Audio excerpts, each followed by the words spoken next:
Hello everyone, welcome to our channel The Success Master. আজকে আমি আপনাদের জন্য জিওগ্রাফি থেকে ইম্পর্টেন্ট কিছু এমসিকিউ নিয়ে এসেছি, যেটা হবে বায়ুমণ্ডলের গঠন এবং স্তর বিন্যাস থেকে এমসিকিউ। বায়ুমণ্ডলে যে টপিকটা রয়েছে সেটা থেকে আমি আগেও ক্লাস করিয়েছি। আমাদের channel the success master YouTube চ্যানেলের মধ্যে প্লেলিস্ট রয়েছে, সেই প্লেলিস্টে গিয়ে আপনারা জিওগ্রাফি একদম প্রথম থেকে ভিডিওগুলি পেয়ে যাবেন, সিরিয়াল ওয়াইজ দেওয়া রয়েছে। তো বায়ুমণ্ডল থেকে আগে 3টা ক্লাস করিয়েছি, আমি আপনাদের রিকোয়েস্ট করব আপনারা গিয়ে আগে সেই ভিডিওগুলি দেখে নিন, তাহলে আজকের যে ক্লাসটা রয়েছে, আজকের এই এমসিকিউ ক্লাসটা আপনারা সম্পূর্ণটা বুঝতে পারবেন এবং আনসারগুলো আপনারা নিজে দেখেই পারবেন। তার জন্য আমি আপনাদেরকে বলবো বায়ুমণ্ডল থেকে যে 3টা ক্লাস আমি আগে করিয়েছি সেগুলি আগে দেখে নিন, আমাদের চ্যানেলের প্লেলিস্টের মধ্যে সবগুলি ক্লাস আপনারা পেয়ে যাবেন। আর তাছাড়া কোনো কোয়েরিজ থাকলে আপনারা স্ক্রিনে দেওয়া নাম্বারে কল করতে পারেন। আর তাছাড়া আমি আপনাদের বলে দিচ্ছি, আমাদের সাকসেস মাস্টার কোচিং সেন্টার আমরা নতুন একটা ফ্রেশ ব্যাচ শুরু করতে যাচ্ছি, যেটা হবে এই সেশনের 11 নাম্বার ব্যাচ। ওকে, 11 নাম্বার ব্যাচ হবে এই সেশনের, যেটা শুরু হবে ফেব্রুয়ারির ফার্স্ট উইক থেকে। মঙ্গলবার এবং বুধবার থাকবে ক্লাসটা, মানে ফেব্রুয়ারি ফার্স্ট উইক মঙ্গলবার 6 তারিখ পরে, সেদিন থেকে আমাদের এই নতুন ব্যাচে ক্লাস শুরু হবে। তার মধ্যে অনেকে এডমিশন হয়ে গেছেন, যারা এখনও এডমিশন হননি তারা আমাদের সাথে যোগাযোগ করুন। এডমিশন প্রসেসটা, যে প্রাইসটা কত, কী কী বিষয় আছে, সব কিছু আমি বলে দেবো। তো ভিডিওটা আপনারা স্কিপ না করে লাস্ট পর্যন্ত দেখতে থাকুন, আগে ক্লাসটা দেখে নিন, তারপর আমি যাবতীয় বিষয়টা বলে দেব। তো দেরি না করে চলুন তাহলে আজকের এই ক্লাসটা শুরু করা যাক।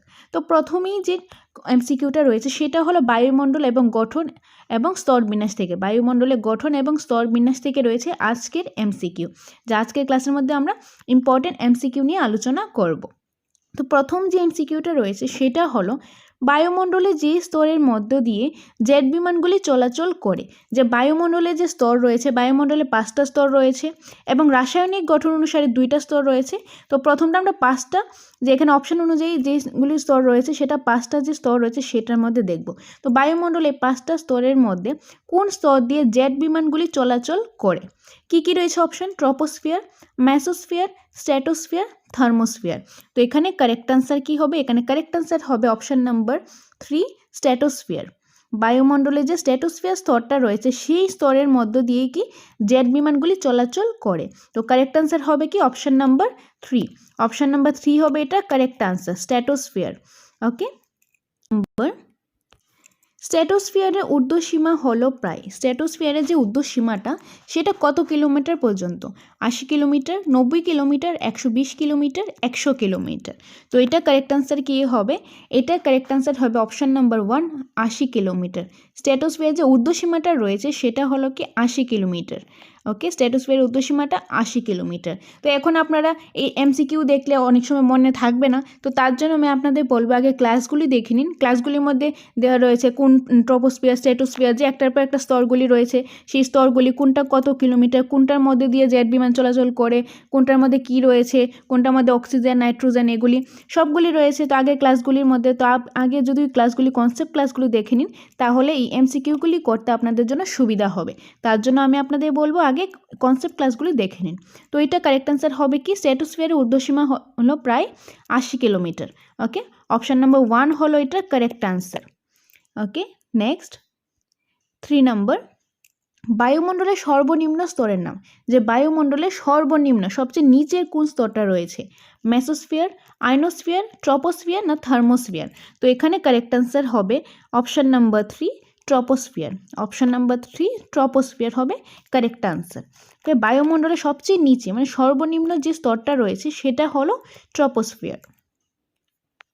4 নম্বর, বায়ুমণ্ডলের সর্বপ্রধান গ্যাসীয় উপাদান হলো, বায়ুমণ্ডলের মধ্যে সর্বপ্রধান যে গ্যাসীয় উপাদান সেটি কোনটি?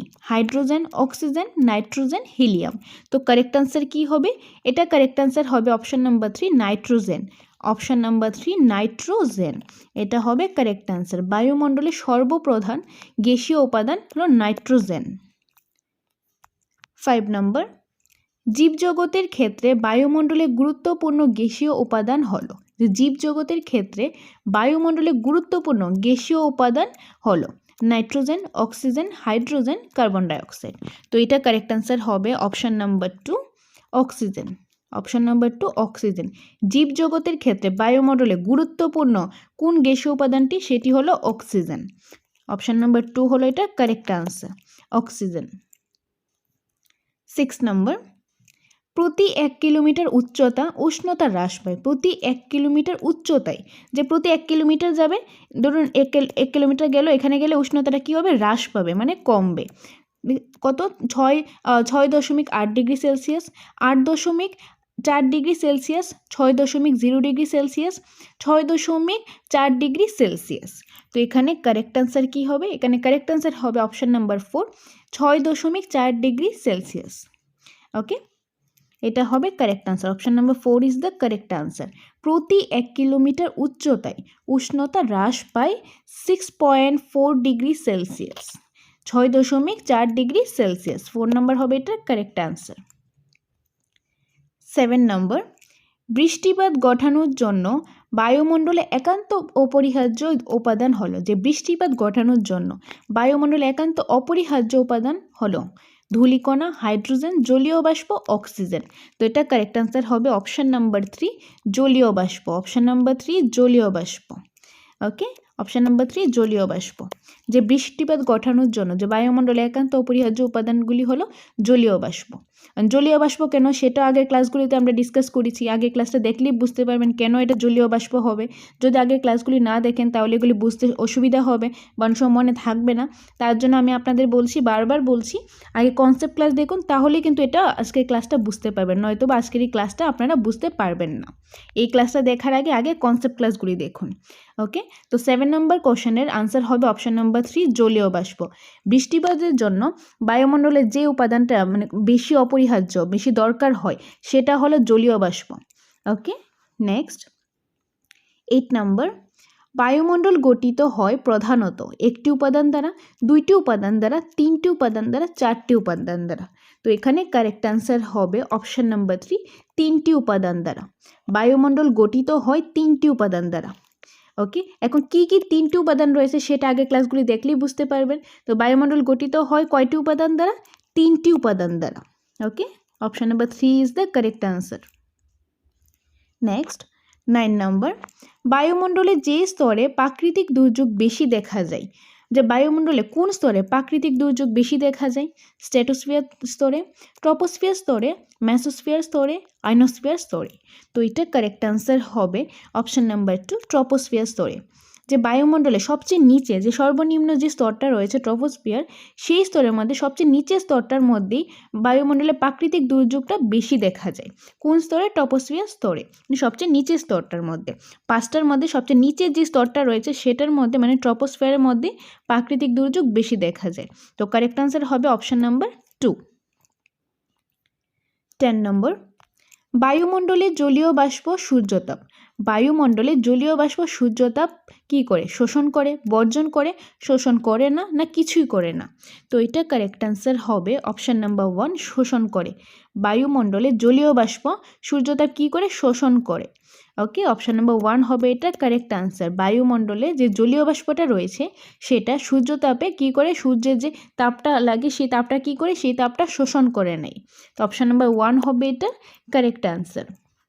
নেক্সট 11 নম্বর, বায়ুমণ্ডলের নিচের স্তরে জলীয় বাষ্পের পরিমাণ থাকে। যে বায়ুমণ্ডলের যে নিচের স্তরটা সেখানে জলীয় বাষ্পের পরিমাণ কি কম থাকে, না সবচেয়ে বেশি থাকে, না সবচেয়ে কম, না সামান্য বেশি থাকে? তো এটা কারেক্ট আনসার হবে অপশন নাম্বার 2 সবচেয়ে বেশি থাকে। বায়ুমণ্ডলের নিচের স্তরে মানে ট্রপোস্ফিয়ার স্তরে, সেই স্তরের মধ্যে যে জলীয় বাষ্পের যে পরিমাণটা রয়েছে সেটা সবচেয়ে বেশি থাকে, সবচেয়ে বেশি থাকে। তো অপশন নাম্বার 2 হবে এটা কারেক্ট আনসার। যদি এখানে এইভাবে ঘুরিয়ে আসতে পারে যে বায়ুমণ্ডলে কোন স্তরের মধ্যে সবচেয়ে বেশি জলীয় বাষ্প থাকে, জলীয় বাষ্পের পরিমাণটা থাকে সবচেয়ে বেশি থাকে কোন স্তরে? ট্রপোস্ফিয়ার স্তরে, কারণ সবচেয়ে নিচের স্তর কোনটা? ট্রপোস্ফিয়ার স্তর। ওকে, নেক্সট 12 নম্বর, ধূলিকণা সূর্যতাপ শোষণ করে বায়ুমণ্ডলকে। ধূলিকণা সূর্যতাপ শোষণ করে বায়ুমণ্ডলকে কি করে? উত্তপ্ত করে, না উত্তপ্ত করে না, শোষণ করে, না ত্যাগ করে? তো এটা কারেক্ট আনসার হবে অপশন নাম্বার 1 উত্তপ্ত করে। ধূলিকণা সূর্যতাপ শোষণ করে বায়ুমণ্ডলকে কি করে? উত্তপ্ত করে। অপশন নাম্বার 1 হবে এটার কারেক্ট আনসার। ওকে, ধূলিকণা সূর্যতাপ শোষণ করে বায়ুমণ্ডলকে উত্তপ্ত করে। 13 ট্রপোস্ফিয়ার স্তরে উচ্চতা বাড়ার সঙ্গে সঙ্গে উষ্ণতা, এটা উষ্ণতা হবে। ট্রপোস্ফিয়ার স্তরে উচ্চতা বাড়ার সঙ্গে সঙ্গে উষ্ণতা কি হয়? হ্রাস পায়, বৃদ্ধি পায়, হ্রাস পায় না, না কোনোটিই নয়। তো এটা কারেক্ট অ্যান্সার হবে অপশান নাম্বার 1, হ্রাস পায়। ট্রপোস্ফিয়ার স্তরে যখন উচ্চতা বাড়ে, যে এটা ধরুন এটা ট্রপোস্ফিয়ার স্তর, এটার মধ্যে যখন উচ্চতা বাড়বে তখন উষ্ণতাটা কি হবে? উষ্ণতাটা কমতে থাকবে, মানে হ্রাস পেতে থাকবে। যত উপর দিকে যাবে, যে স্তরগুলি যত উপর দিকে যাবে তত হ্রাস পেতে থাকবে, যে উষ্ণতাটা হ্রাস পেতে থাকবে, উষ্ণতা কমতে থাকবে। ওকে, যত উপর দিকে যাবে উষ্ণতা কমতে থাকবে। তো অপশন নাম্বার 1 হবে এটার কারেক্ট আনসার। 14 স্ট্র্যাটোস্ফিয়ার স্তরে উচ্চতা বাড়ার সঙ্গে সঙ্গে বায়ুমণ্ডলের তাপমাত্রা, যে স্ট্র্যাটোস্ফিয়ার স্তরে উচ্চতাটা যখন বাড়ার সঙ্গে সঙ্গে বায়ুমণ্ডলের তাপমাত্রাটা কি হবে? বাড়তে থাকে, হ্রাস পায়, সামান্য হ্রাস পায়, না কোনোটিই নয়। তো এটা কারেক্ট আনসার কি হবে? এটা কারেক্ট আনসার হবে অপশন নাম্বার 1, বাড়তে থাকে।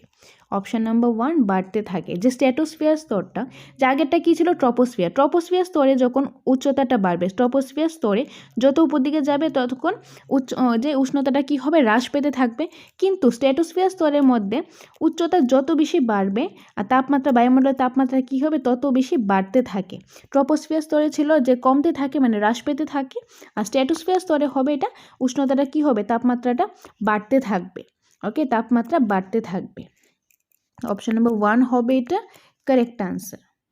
নেক্সট 15 নম্বর, মেসোস্ফিয়ার উচ্চতা বাড়ার সঙ্গে সঙ্গে বায়ুমণ্ডলের তাপমাত্রা, মেসোস্ফিয়ারের মধ্যে, এখন মেসোস্ফিয়ার স্তরটা যে রয়েছে সেই স্তরের মধ্যে উচ্চতা যখন বাড়বে, উচ্চতা বাড়ার সঙ্গে সঙ্গে বায়ুমণ্ডলের তাপমাত্রাটা কি হবে?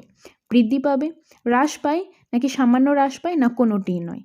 তো এটার মধ্যে কী হবে? কারেক্ট অ্যান্সার অপশান নাম্বার 2, হ্রাস পায়। এখন মেসোস্ফিয়ার স্তরের মধ্যে কী হয়? মেসোস্ফিয়ার স্তরে যখন উষ্ণতাটা বাড়বে, উচ্চতাটা বাড়বে, তখন বায়ুমণ্ডলের যে তাপমাত্রা রয়েছে সেটা হ্রাস পেতে থাকবে, মানে কমতে থাকবে। তো অপশান নাম্বার 2 হবে কারেক্ট অ্যান্সার।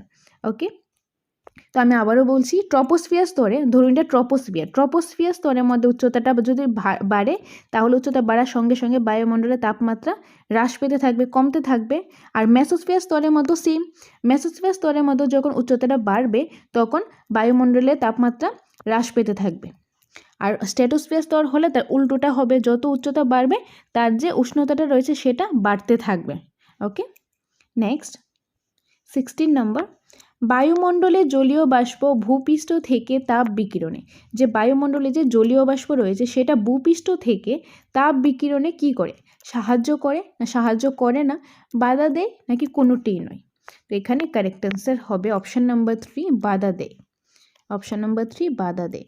বায়ুমণ্ডলে যে জলীয় বাষ্প ভূপৃষ্ঠ থেকে তাপ বিকিরণে কি করে? ভূপৃষ্ঠ থেকে তাপ বিকিরণে বাধা দেয়। তো কারেক্ট অ্যান্সার হবে option number 3।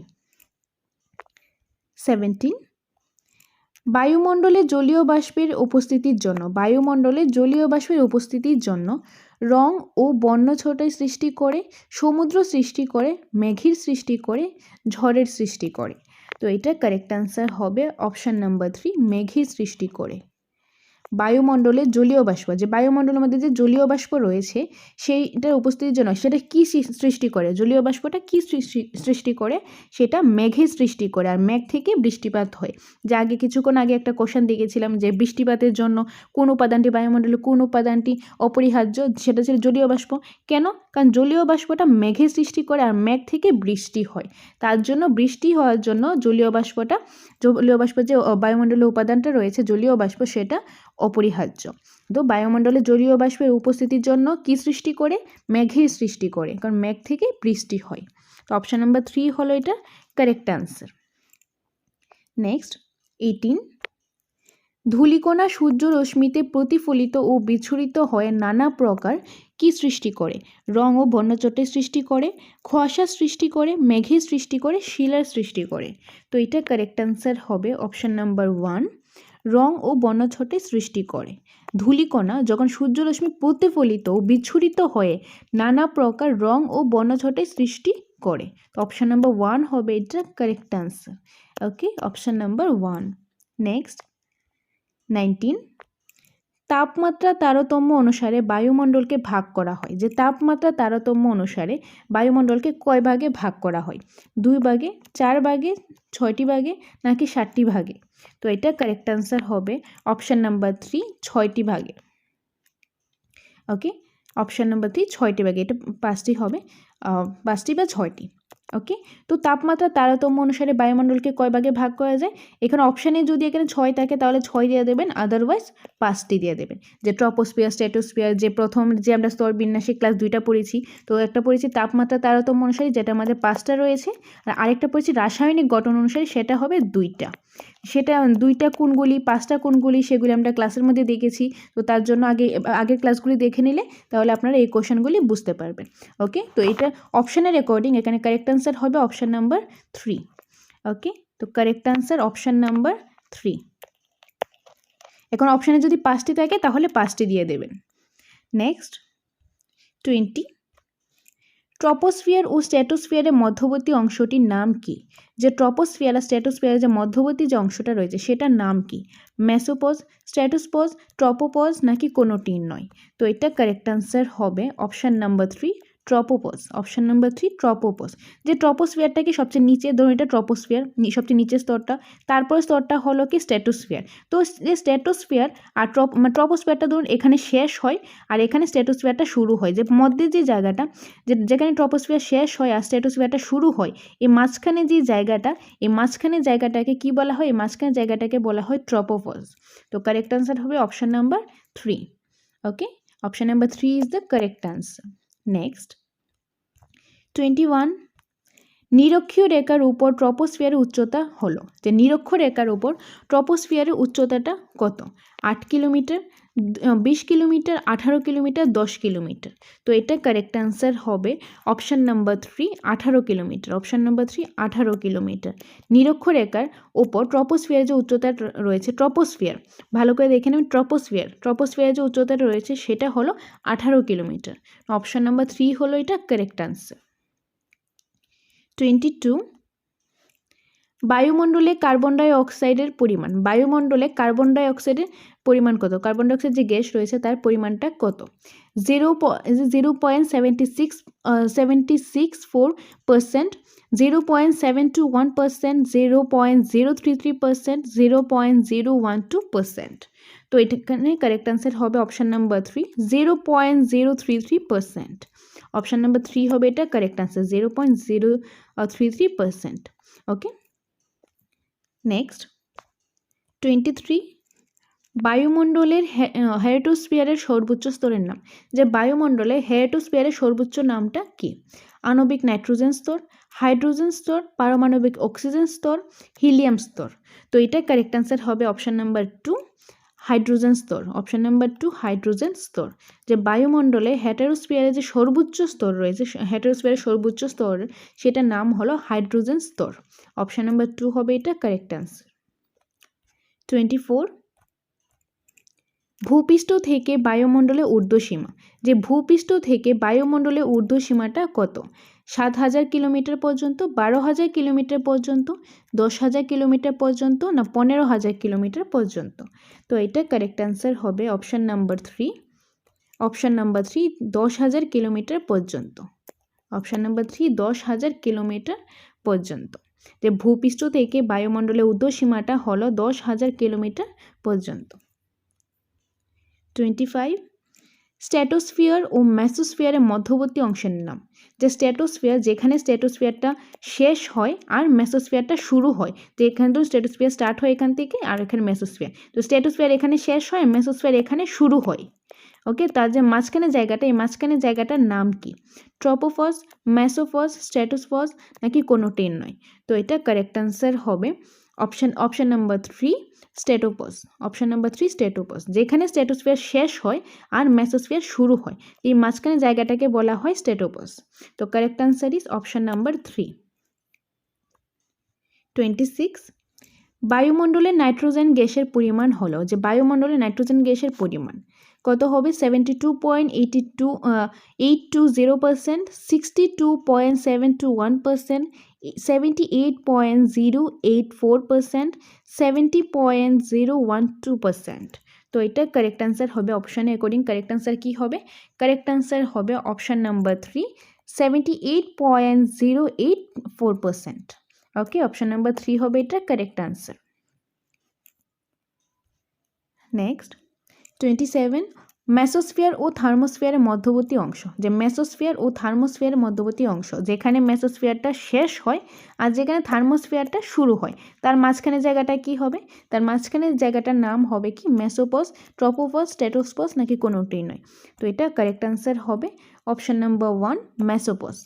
Option number 1 mesopause, মানে যেখানে মেসোস্ফিয়ারটা শেষ হয় আর থার্মোস্ফিয়ারটা শুরু হয়, এই জায়গাটাকে মাঝখানে জায়গাটাকে বলে মেসোপজ। অপশান নাম্বার 1 হবে এটা কারেক্ট আনসার। ওকে, তো আরেকটা ইজি ওয়ে এটা মনে রাখার জন্য, যে যেটা শেষ হয়, যেরকম মেসোস্ফিয়ার শেষ হয়েছে তার মানে এই জায়গাটা হবে কি? মেসোপজ। স্ট্র্যাটোস্ফিয়ার শেষ হয়েছে তাহলে স্ট্র্যাটোপজ, যেখানে ট্রপোস্ফিয়ার আর স্ট্র্যাটোস্ফিয়ার মাঝখানে জায়গাটা ট্রপোপজ। তো এইভাবে করে আপনারা মনে রাখতে পারেন। ওকে, তো অপশান নাম্বার 1 হবে এটা কারেক্ট আনসার। 28 নাম্বার, বায়ুমণ্ডলে অক্সিজেন গ্যাসের পরিমাণ। যে বায়ুমণ্ডল অক্সিজেন গ্যাসের পরিমাণ কত হবে? তো অক্সিজেন গ্যাসের পরিমাণ 10.820%, 12.720%, 20.946%, 17.012%। তো এটা কারেক্ট আনসার হবে অপশান নাম্বার 3, 20.946%। ওকে, 3 নাম্বার অপশান।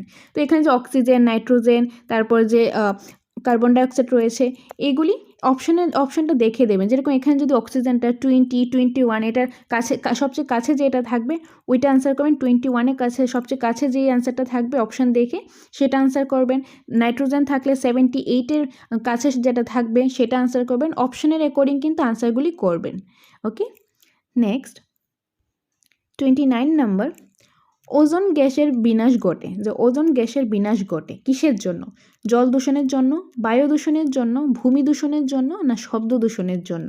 তো এটা কারেক্ট আনসার হবে অপশান নাম্বার 2, বায়ু দূষণের জন্য। বায়ু দূষণের জন্য ওজোন গ্যাসের বিনাশ ঘটে, বায়ু দূষণের জন্য। ওকে, ওজোন গ্যাসে কেন বিনাশ ঘটে? কিসের জন্য বিনাশ ঘটে? বায়ু দূষণের জন্য বিনাশ ঘটে। তো অপশান নাম্বার 2 হবে এটা কারেক্ট আনসার। 30, সূর্যের অতি বেগুনি রশ্মি শোষণে যে গ্যাসের ভূমিকা গুরুত্বপূর্ণ তা হলো। সূর্যের যে অতি বেগুনি রশ্মিটা রয়েছে সেটা শোষণে যে গ্যাস ভূমিকাটা গুরুত্বপূর্ণ রয়েছে সেটা কোনটা? হিলিয়াম, আর্গন, ওজোন, নাকি নিয়ন? তো কারেক্ট আনসার কি হবে? কারেক্ট আনসার হবে option number 3, ozone. Option number 3, ozone. যে সূর্যের যে অতি বেগুনি রশ্মিটা রয়েছে সেটা শোষণের জন্য যেই গ্যাসের ভূমিকাটা গুরুত্বপূর্ণ সেটা হলো ওজোন গ্যাস। তো অপশান নাম্বার 3 হবে এটা কারেক্ট আনসার। 31, অ্যারোসল কি? অ্যারোসল কি? ধূলিকণা, জলীয় বাষ্প, মেঘ, না কুয়াশা? তো কারেক্ট আনসার হবে অপশান নাম্বার 1, ধূলিকণা। এরোসল হলো ধূলিকণা। এরোসলটা কি? এরোসল ধূলিকণা। তো অপশান নাম্বার 1 হবে এটা কারেক্ট আনসার।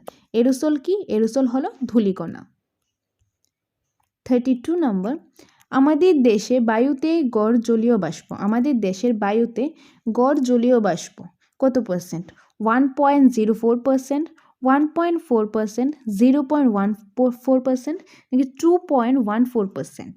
তো এটা কারেক্ট আনসার হবে option number 3, 0.14%। Option number 3, 0.14%। Rio de Janeiro শহরে পরিবেশ দূষণ নিবারণের জন্য সভা অনুষ্ঠিত হয়। যে ব্রাজিলের রিও ডি জেনেরিও শহরে পরিবেশ দূষণের নিবারণের জন্য যে সভাটা অনুষ্ঠিত হয় সেটা কত খ্রিস্টাব্দে? 1939 খ্রিস্টাব্দে, 1889 খ্রিস্টাব্দে, 1993 খ্রিস্টাব্দে, 1990 খ্রিস্টাব্দে? তো এটার কারেক্ট আনসার হবে অপশান নাম্বার 3, 1993 খ্রিস্টাব্দে। ওকে, 1993 খ্রিস্টাব্দে ব্রাজিলের রিও ডি জেনেরিও শহরে পরিবেশ দূষণ নিবারণের জন্য সভা অনুষ্ঠিত হয় 1993 খ্রিস্টাব্দে। অপশান নাম্বার 3 হলো এটা কারেক্ট আনসার। 34, ওজোন স্তর বিস্তৃত ভূপৃষ্ঠ থেকে। যে ওজোন স্তর বিস্তৃত ভূপৃষ্ঠ থেকে কত কিলোমিটার পর্যন্ত? 25 থেকে 50 কিলোমিটার, 25 থেকে 35 কিলোমিটার, 35 থেকে 40 কিলোমিটার, না 35 থেকে 45 কিলোমিটার? তো এটা কারেক্ট আনসার অপশান নাম্বার 1 25 থেকে 50 কিলোমিটার, 25 থেকে 50 কিলোমিটার পর্যন্ত বিস্তৃত। ওজোন স্তর বিস্তৃত ভূপৃষ্ঠ থেকে 25 থেকে 50 কিলোমিটার পর্যন্ত। তো অপশান নাম্বার 1টা এটার কারেক্ট আনসার। 35 হোমোস্ফিয়ারের সর্বোচ্চ সীমানা, হোমোস্ফিয়ারের সর্বোচ্চ সীমানা মেসোপজ, ট্রপোপজ, এক্সোস্ফিয়ার না আইনোস্ফিয়ার। তো এটা কারেক্ট আনসার হবে option number 1 mesopause. Option number 1 mesopause. Okay, 1 number is the correct answer. 36 জীবের প্রোটিন জাতীয় খাদ্য তৈরিতে সাহায্য করে, জীবের প্রোটিন জাতীয় খাদ্য তৈরিতে সাহায্য করে কোন gas? Oxygen, carbon dioxide, nitrogen, জলীয় বাষ্প। তো এটা কারেক্ট আনসার কি হবে? এটা কারেক্ট আনসার হবে option number 3 nitrogen. Option number 3 nitrogen. জীবের প্রোটিন জাতীয় খাদ্য তৈরিতে সাহায্য করে নাইট্রোজেন। তো অপশান নাম্বার 3 হবে এটার কারেক্ট আনসার। 37 অধঃক্ষেপণ দেখা যায় যে স্তরে, অধঃক্ষেপণ কোন স্তরে দেখা যায়? Ionosphere, troposphere, stratosphere, mesosphere. তো correct answer is option number 2 troposphere. অধঃক্ষেপণ দেখা যায় ট্রপোস্ফিয়ার স্তরে। Option number 2 is the correct answer. 38 বায়ুমণ্ডলে কোন স্তরে উল্কাপিণ্ড ভস্মীভূত দেখা যায়, ভস্মীভূত দেখা হয়? Troposphere, mesosphere, heterosphere, stratosphere. correct answer is option number 2 mesosphere. option number 2 mesosphere. বায়ুমণ্ডলে মেসোস্ফিয়ার স্তরে উল্কাপিণ্ড ভস্মীভূত হয়। বায়ুমণ্ডলে কোন স্তরে উল্কাপিণ্ড ভস্মীভূত হয়? মেসোস্ফিয়ার স্তরে। তো অপশন নাম্বার 2 হবে এটা কারেক্ট আনসার। ওকে, নেক্সট 39 নম্বর সুমেরু প্রভা দেখা যায়, সুমেরু প্রভা দেখা যায় কোন গোলার্ধে? উত্তর গোলার্ধে, দক্ষিণ গোলার্ধে, পূর্ব গোলার্ধে নাকি মধ্য গোলার্ধে? তো correct answer is option number 1 উত্তর গোলার্ধে। সুমেরু প্রভা দেখা যায় উত্তর গোলার্ধে। অপশান number 1 is the correct answer. সুমেরু প্রভা দেখা যায় উত্তর গোলার্ধে। নেক্সট ট্রপোস্ফিয়ারের ঊর্ধ্বসীমাকে বলা হয়, ট্রপোস্ফিয়ারের যে ঊর্ধ্বসীমাটা রয়েছে, ট্রপোস্ফিয়ারের ঊর্ধ্বসীমাটাকে কি বলা হয়? ট্রপোপজ, স্ট্র্যাটোপজ, মেসোপজ নাকি কোনোটিই নয়? তো correct answer is option number 1 tropopause. মানে ট্রপোস্ফিয়ার যে ঊর্ধ্বসীমাটা, ট্রপোস্ফিয়ার সবচেয়ে ধরুন এটা ট্রপোস্ফিয়ার, তার যে উপরের জায়গাটা ঊর্ধ্বসীমাটা রয়েছে সেখানে যেখানে ট্রপোস্ফিয়ার শেষ হয় আর স্ট্র্যাটোস্ফিয়ারটা স্টার্ট হয়, তার মাঝখানের জায়গাটা বা এই জায়গাটাকে কী বলা হয়? ট্রপোস্ফিয়ার ঊর্ধ্বসীমাটাও বলা হয়। সেই জায়গাটার নাম হলো ট্রপোপজ। তো অপশান নাম্বার 1 হবে এটার কারেক্ট আনসার। 41 যে স্তর পর্যন্ত বেতার তরঙ্গ পৌঁছতে পারে, যে স্তর পর্যন্ত বেতার তরঙ্গ পৌঁছতে পারে সেটি কোন স্তর? মেসোস্ফিয়ার, ট্রপোস্ফিয়ার, আইনোস্ফিয়ার, স্ট্র্যাটোস্ফিয়ার স্তরে। তো correct answer is option number 3 ionosphere. Option number 3 ionosphere. Ionosphere স্তর পর্যন্ত বেতার তরঙ্গ পৌঁছতে পারে। 42 বায়ুমণ্ডলে সর্বনিম্ন তাপমাত্রা দেখা যায়, যে বায়ুমণ্ডলে সর্বনিম্ন তাপমাত্রা দেখা যায় কোন স্তরে? ট্রপোস্ফিয়ার স্তরে, স্ট্র্যাটোস্ফিয়ার স্তরে, মেসোস্ফিয়ার স্তরে, আইনোস্ফিয়ার স্তরে। Correct answer is option number 3 mesosphere স্তরে। বায়ুমণ্ডলে সর্বনিম্ন তাপমাত্রা দেখা যায় মেসোস্ফিয়ার স্তরে। Option number 3 is the correct answer. বায়ুমণ্ডলে কোন স্তরে সবচেয়ে কম সর্বনিম্ন তাপমাত্রা দেখা যায়? মেসোস্ফিয়ার স্তরে। Okay, option number 3 is the correct answer. 43 ozone স্তরে ক্ষতি সাধন করে যেই গ্যাস, যে ওজোন স্তরে ক্ষতি সাধন করে যেই gas, methane, carbon dioxide, chlorine, oxygen. Correct answer কি হবে? কারেক্ট আনসার হবে option number 3 chlorine. Option number 3 chlorine. Ozone স্তরে ক্ষতি সাধন করে যেই গ্যাস সেটি হলো ক্লোরিন। অপশান নাম্বার 3 হবে কারেক্ট আনসার। 44 বায়ুমণ্ডলের শীতলতম স্তর, বায়ুমণ্ডলের শীতলতম স্তর কোনটি? Ionosphere, mesosphere, exosphere, magnetosphere. তো কারেক্ট আনসার কি হবে? কারেক্ট আনসার হবে অপশান নাম্বার 2 মেসোস্ফিয়ার। বায়ুমণ্ডলের শীতলতম স্তর হলো মেসোস্ফিয়ার, যে সর্বনিম্ন তাপমাত্রা, তো শীতলতম স্তর সেটি কি? Mesosphere. Option number 2 is the correct answer. 45 stratosphere স্তরে বায়ুর উষ্ণতা, এটা উষ্ণতা হবে, উষ্ণতা বেড়ে যাওয়ার কারণ একটি বিশেষ গ্যাসের উপস্থিতি। তা হলো যে স্ট্র্যাটোস্ফিয়ার স্তরে বায়ুমণ্ডলের যে উষ্ণতাটা আছে সেটা বেড়ে যায়। তার কারণ হলো ওই স্তরের মধ্যে একটি বিশেষ গ্যাস থাকে। ওই বিশেষ গ্যাসটা কি? Ozone gas, carbon dioxide, nitrogen না জেনন? তো correct answer is option number 1, ozone gas. Okay, stratosphere স্তরে ওজোন গ্যাস থাকায় বায়ুমণ্ডলে যে উষ্ণতাটা রয়েছে সেটা বেড়ে যায়। ওকে, তো স্ট্র্যাটোস্ফিয়ার স্তরে কোন গ্যাসের উপস্থিতিতে? Ozone gas. ওজোন গ্যাসের উপস্থিতিতে বায়ুমণ্ডলের উষ্ণতাটা বেড়ে যায়। তো অপশন নাম্বার 1 হবে এটার কারেক্ট আনসার। 46, বায়ুমণ্ডলের যে স্তরটা অনেকটা ঝাঁকুনির কাজ করে তা হলো ম্যাগনেটোস্ফিয়ার, স্ট্র্যাটোস্ফিয়ার, ট্রপোস্ফিয়ার, আয়নোস্ফিয়ার। তো কারেক্ট আনসার কি হবে? কারেক্ট আনসার হবে অপশন নাম্বার 2, স্ট্র্যাটোস্ফিয়ার। বায়ুমণ্ডলের যে স্তর অনেকটা ঝাঁকুনির কাজ করে, ঝাঁকুনির কাজ করে কোন স্তরটা? স্ট্র্যাটোস্ফিয়ার স্তর। কিসের কাজ করে? ঝাঁকুনির কাজ করে। বায়ুমণ্ডলের স্ট্র্যাটোস্ফিয়ার স্তরটা ঝাঁকুনির কাজ করে। কোনটা? স্ট্র্যাটোস্ফিয়ার। তো অপশন নাম্বার 2 হবে এটা কারেক্ট আনসার। ওকে, নেক্সট 47, বায়ুর ঘনত্ব সবচেয়ে বেশি, যে বায়ুর ঘনত্ব সবচেয়ে বেশি কোন স্তরে? ট্রপোস্ফিয়ার স্তরে, মেসোস্ফিয়ার স্তরে, আয়নোস্ফিয়ার স্তরে, স্ট্র্যাটোস্ফিয়ার স্তরে? তো correct answer is option number 1, troposphere স্তরে বায়ুমণ্ডলে বায়ুর ঘনত্ব, বায়ুমণ্ডলের ট্রপোস্ফিয়ার স্তরে বায়ুর ঘনত্ব সবচেয়ে বেশি। যে বায়ুর ঘনত্ব সবচেয়ে বেশি কোন স্তরে? ট্রপোস্ফিয়ার স্তরে। তো correct answer is option number 1। ওকে, তো এই ছিল কিছু ইম্পর্ট্যান্ট এমসিকিউ। 47 ইম্পর্ট্যান্ট এমসিকিউ নিয়ে আজকে আমরা আলোচনা করেছি।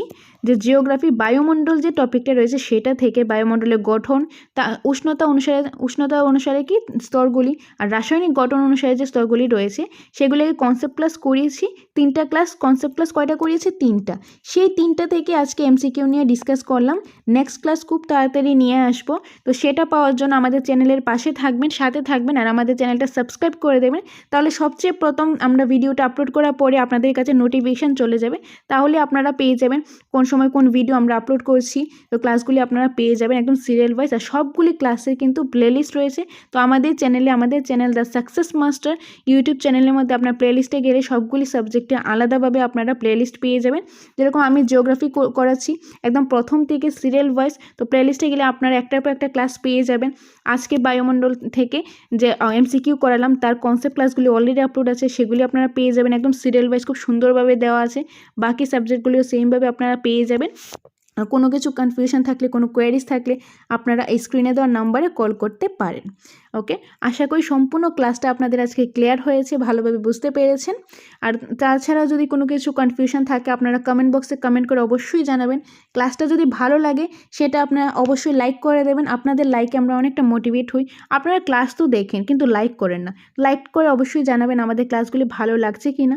কমেন্ট করে জানাবেন আমাদের ক্লাসগুলি ভালো লাগছে কি না, এবং পরবর্তী সময় আপনারা কোন টপিকের উপর, কোন সাবজেক্টের উপরে ক্লাস চান সেটাও আমাদেরকে কমেন্ট করে বলবেন। আপনাদের নিড অনুসারে আমরা ক্লাস নিয়ে আসব। তো সাথে থাকুন, পাশে থাকুন। আর এখন আপনাদের আমি বলে দিচ্ছি, আমাদের সাকসেস মাস্টার কোচিং সেন্টারে আমরা নতুন একটা একদম ফ্রেশ ব্যাচ শুরু করতে যাচ্ছি, যেটা হবে এই সেশনের 11 নাম্বার ব্যাচ। ওকে, তো আগে আপনাদের আমি এডমিশন প্রসেসটা বলে দিচ্ছি। আমাদের কোচিং সেন্টারে এডমিশন প্রসেসটা হলো 5,000 টাকা এডমিশন ফিস। ওকে, 5,000 টাকা এডমিশন ফিস, আর মান্থলি ফিস হলো 500 টাকা, যার মধ্যে আপনারা পেয়ে যাবেন নোটস, সম্পূর্ণ নোটসটা পেয়ে যাবেন, যেটা আমরা প্রোভাইড করবো, আপনাদের জেরক্স করতে লাগবে না।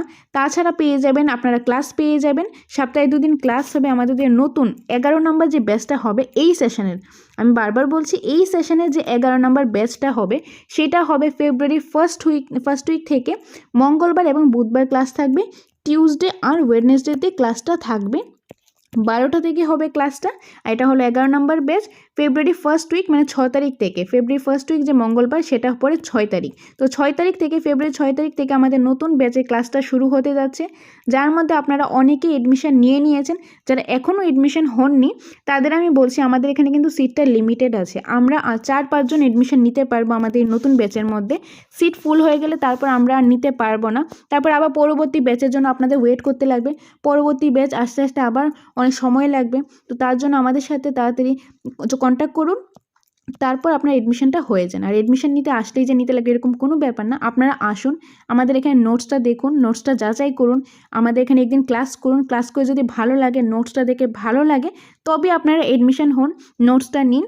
ওকে, আপনারা যাচাই করুন, যাচাই করেই দেখুন আপনাদের কাছে ভালো লাগছে কিনা, আপনাদের জন্য হেল্পফুল হবে কিনা, তারপরে আপনারা আমাদের এখানে এডমিশনটা হয়ে যান।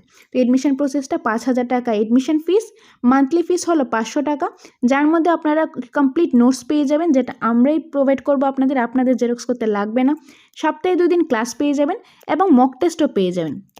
ওকে, মক টেস্টও পেয়ে যাবেন, যেটার জন্য আলাদা কোনো পেমেন্ট করতে লাগবে না। এটার মধ্যে আপনাদের থাকবে mock test, offline mock test থাকবে, যেটা আমাদের ওয়েমার শিট একদম বেস্ট যে মক টেস্ট রয়েছে সেরকমভাবে থাকবে।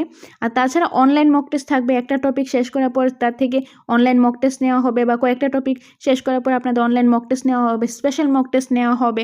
এই সবগুলি মক টেস্ট নেওয়া হবে। আমাদের এখানে এডমিশন নিলে আপনারা এই সবগুলি সুবিধা আপনারা পেয়ে যাবেন।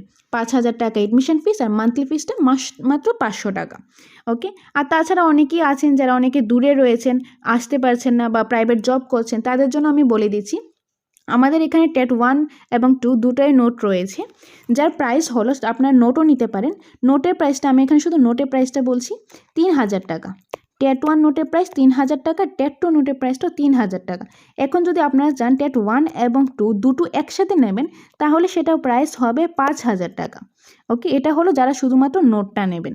আর যারা এডমিশন হবেন তাদের কিন্তু 5,000 টাকার মধ্যে আপনি এডমিশন হতে পারেন, ক্লাস করতে পারবেন, মক টেস্ট দিতে পারবেন, তারপর আপনারা নোটটাও পেয়ে যাবেন। তাদের আলাদা পেমেন্ট করতে লাগবে না। 5,000 টাকা এডমিশন ফিস, আর মান্থলি ফিসটা 500 টাকা দিলে হয়ে যাবে। তাছাড়াও কোনো কোয়েরিজ থাকলে আপনারা স্ক্রিনে দেওয়ার নাম্বারে কল করতে পারবেন। আমি আবারও নাম্বারটাও বলে দিচ্ছি, 6009340523 নম্বরে। এই নম্বরে আপনারা কল করতে পারেন। ওকে, আশা করি সম্পূর্ণ বিষয়টা আপনাদের ক্লিয়ার হয়েছে।